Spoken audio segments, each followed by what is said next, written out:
your daily Bible reading, we will begin at the book of 1 Samuel, chapter 14, verse 22, and we will conclude at the book of 1 Samuel, chapter 15, verse 9. 1 Samuel, chapter 14, verse 22. Likewise, all the men of Israel which had hid themselves in Mount Ephraim, when they heard that the Philistines fled, even they also followed hard after them in the battle. So the Lord saved Israel that day, and the battle passed over unto Beth Aven. Saul's unadvised command hinders the victory. The book of 1 Samuel, chapter 14, verse 24. And the men of Israel were distressed that day, for Saul had adjured the people, saying, Cursed be the man that eateth any food until evening, that I may be avenged on my enemies. So none of the people tasted any food. And all they of the land came to a wood, and there was honey upon the ground. And when the people were come into the wood, behold, the honey dropped, but no man put his hand to his mouth, for the people feared the oath. But Jonathan heard not when his father charged the people with the oath. Wherefore he put forth the end of the rod that was in his hand, and dipped it in honeycomb, and put his hand to his mouth, and his eyes were enlightened. Then answered one of the people and said, Thy father straitly charged the people with an oath, saying, Cursed be the man that eateth any food this day. And the people were faint. Then said Jonathan, My father hath troubled the land. See, I pray you, how mine eyes have been enlightened, because I tasted a little of this honey. How much more if haply the people had eaten freely today of the spoil of their enemies which they found. For had there not been now a much greater slaughter among the Philistines?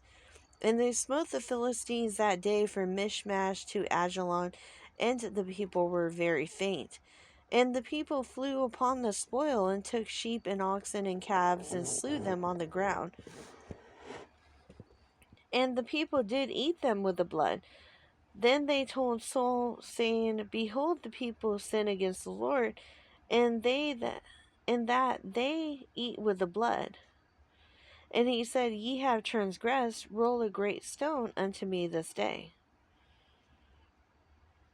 And Saul said, Disperse yourselves among the people, and say unto them, Bring me hither every man his ox, and every man his sheep, and slay them here, and eat, and sin not against the Lord in eating with the blood. And all the people brought every man his ox with him that night, and slew them there.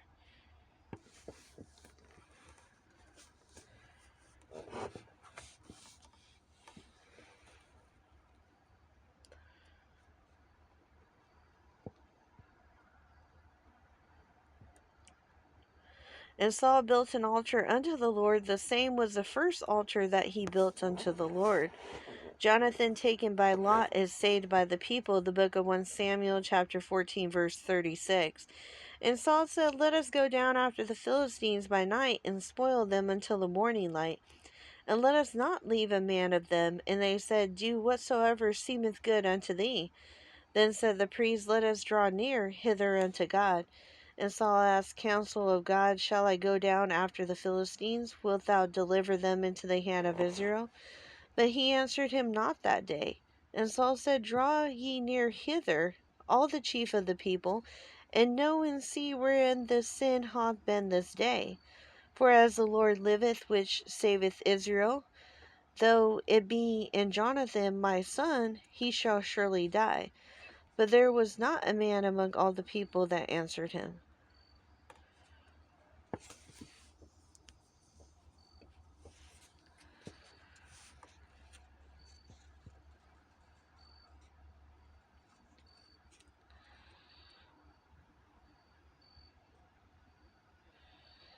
Then said he unto all Israel, Be ye on one side, and I and Jonathan my son will be on the other side. And the people said unto Saul, Do what seemeth good unto thee. The book of 1 Samuel, chapter 14, verse 41. Therefore Saul said unto the Lord God of Israel, Give a perfect lot, And Saul and Jonathan were taken, but the people escaped. And Saul said, "Cast lots between me and Jonathan my son," and Jonathan was taken. Then Saul said to Jonathan, "Tell me what thou hast done." And Jonathan told him and said, "I did but taste a little honey with the end of the rod that was in mine hand, and lo, I must die." And Saul answered, "God do so and more also, for thou shalt surely die, Jonathan." And the people said unto Saul, "Shall Jonathan die, who hath wrought this great salvation in Israel? God forbid, as the Lord liveth, there shall not one hair of his head fall to the ground, for he hath wrought with God this day." So the people rescued Jonathan, that he died not. Then Saul went up from following the Philistines, and the Philistines went to their own place. Saul's strength and family. The book of 1 Samuel, chapter 14, verse 47. So Saul took the kingdom over Israel and fought against all his enemies on every side, against Moab and against the children of Ammon and against Edom and against the king of Zobah, and against the Philistines, in which whithersoever he turned himself, he vexed them.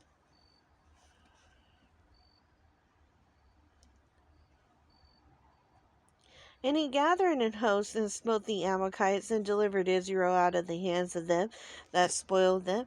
Now the sons of Saul were Jonathan and Ishmael and Melchishua, and the names of his two daughters were these: the name of the firstborn Merab, and the name of the younger Michal. And the name of Saul's wife was Aninam, the daughter of Amaz. And the name of the captain of his host was Abner, the son of Ner, Saul's uncle. And Kish was the father of Saul, and Ner the father of Abner was the son of Abiel.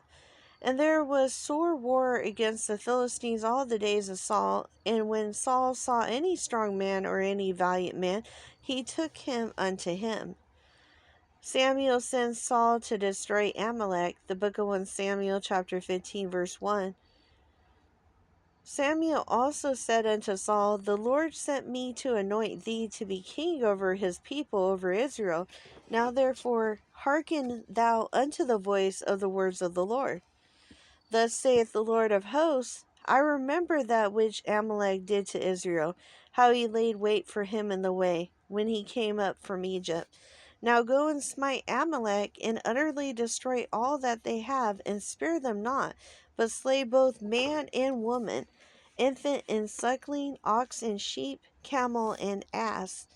And Saul gathered the people together and numbered them in Telem 200,000 footmen, and 10,000 men of Judah. And Saul came to the city of Amalek and laid wait in the valley. And Saul said unto the Canaanites, "Go, depart, get you down from among the Amalekites, lest I destroy you with them, for ye shewed kindness to all the children of Israel when they came up out of Egypt." So the Canaanites departed from among the Amalekites. And Saul smote the Amalekites from Havilah until thou comest to Shur, that is over against Egypt. And he took Agag, the king of the Amalekites, alive, and utterly destroyed all the people with the edge of the sword. The book of 1 Samuel, chapter 15, verse 9. But Saul and the people spared Agag, and the best of the sheep, and of the oxen, and of the fatlings, and the lambs, and all that was good, and would not utterly destroy them, but everything that was vile, and refused, that they destroyed utterly. Thank you for listening.